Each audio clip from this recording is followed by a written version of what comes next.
Today we are going to study subject geography standard 9th lesson number 2 endogenetic movements. Students, in previous video we learned about endogenetic movements. Endogenetic movements means what? Internal movements. Okay.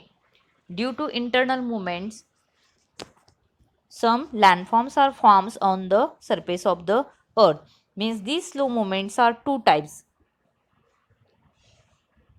That is, the effect of slow movements can be seen in the form of formation of mountains and continents on the earth's crust. Okay, means due to slow movements, mountain and continents are formed. In the previous video, we learned about fold mountain and block mountain. Today, we are going to study about how the rift valleys are formed. Means sometimes two fractures develop side by side in the earth crust. The land in the between the two fractures subsides. The subsided deep part is called rift valley. You can see in the picture how the two fractures are developed side by side. Means we learnt about the tension, means how the tension is created in the rock mass because these waves are moving in two ways, diverging waves and converging waves. If the converging waves are there, compression is there, and diverging waves are there, it creates the tension. And these two fractures develop side by side in the earth crust. The land in the between two fractures subsides, and this subsided deep part is called rift valley. You can see in the picture how the middle portion is the deep part is there, and both the slopes of the rift valley are steep. For example, the rift valley of river Narmada in India, the Great Rift Valley of Africa, the Rhine River Rift Valley of Europe. These are the examples of Rift Valley.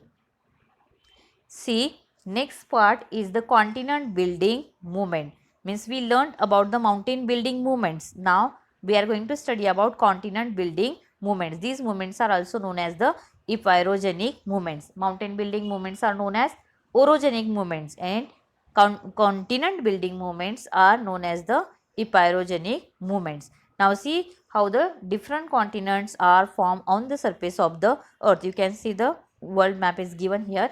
Means see, slow movements occur toward the center or from the earth's center toward the earth's crust, and because of these movements a vast part of the earth crust is uplifted to get subsided. When the part of the earth's crust is uplifted above the mean sea level, these continents are formed. Means due to some slow movements a vast part of the earth crust is uplifted or gets the subsided. When the part of the earth crust is uplifted above the mean sea level, the continents are formed, and therefore these movements are called continent building movements. Means extensive plateaus can be also formed because of such movements. If the originally continental portion of the crust subsides below the sea level, it forms a part of earth. You can see in the picture also, you can see in the map also given here, there is the 7 continents are given on the surface of the earth. There are the 7 continents and the many plates are also given. You can observe the figure number 2 point in the textbook is given 2.18. You can see America, then American plate, then Eurasian plate, African plate, Indo-Australian plate, Pacific plate. These are the different plates are given in the diagram. You can see that. Means how the extensive plateaus can be formed because of such movements, and if the originally continental portion of the crust subsides below the sea level, it forms a part of the sea bed. You can see the oceans are also there. Pacific Ocean, Atlantic Ocean, Indian Ocean. Means these are the continents are formed. These movements are also known as the continent building movements. See next point now. Sudden movements. Means we learned about the slow movements. Now see the sudden movement. How the sudden movements are formed. Means in the beginning of the chapter only we have discussed and studied the news item about the earthquake. Earth means the ground and quake means trembling. Means earthquake is the movement of the earth crust. Means in the previous standard we learnt about the three parts of the interior of the earth: crust, mantle and core, and tremendous energy is generated in the mantle layer.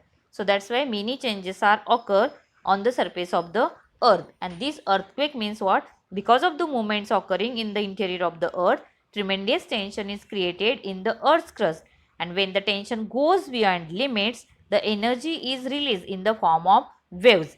Means see, there is a tremendous energy is generated in the mantle layer, and this energy is released in the form of the waves, and these energy waves are moving from one place to another place, and this result in trembling of the earth's surface, that is earthquake occur.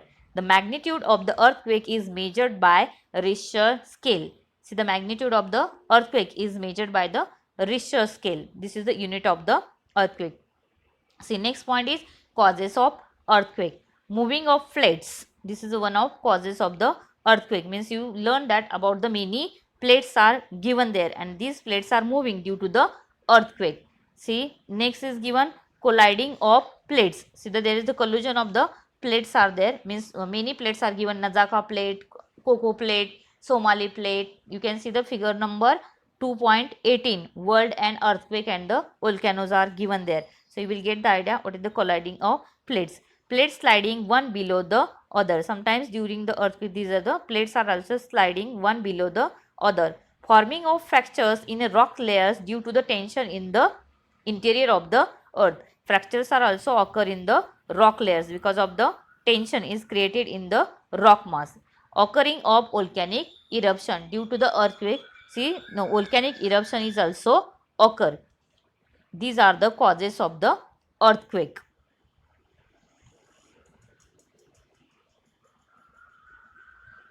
See, the next diagram is given: simple seismogram and graph.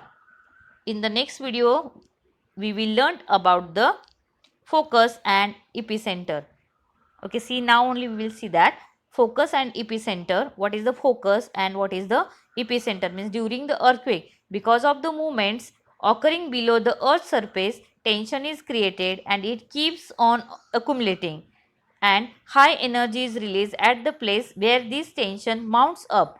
This is the center of the earthquake. You can refer the figure number 2.12. So types of seismic waves are given. Means in that diagram it has shown that what is the focus and what is the epicenter.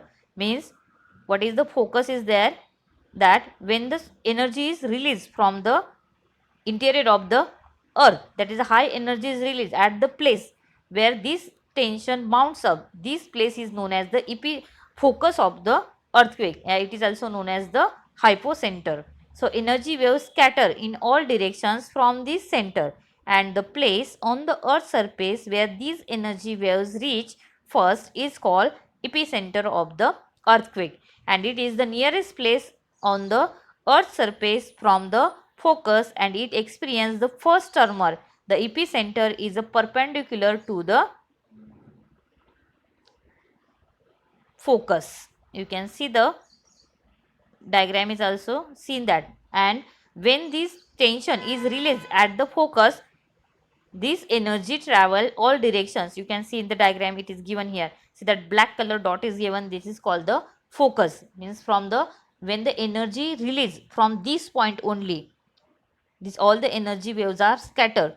Okay, this point is known as the focus, and you can see in the diagram how the energy waves are scattered in the all direction, and the waves reach, yeah, report to the first to the ground. Means first it is called the epicenter of the earth.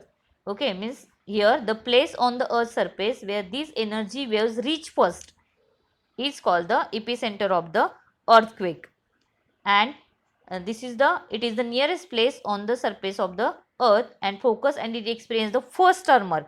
Means that place is experience the first tremor of the earthquake. This point is known as the epicenter of the earthquake, and the epicenter is perpendicular to the focus, and when the tension is released at the focus, the released energy travel in all directions, and this energy comes towards the earth's surface in the form of waves, and the seismic waves can be divided into primary waves, secondary waves and the surface waves. Means see how the energy waves are traveling from one place to another place, because tremendous energy is generated in the mantle layer, because in the mantle layer magma chambers are found. There is the tremendous energy, and this energy is moving from interior of the earth, in the interior of the earth. That's why interior of the earth is not stable, it is unstable due to the moving energy. So next video we will learn about the types of the seismic waves.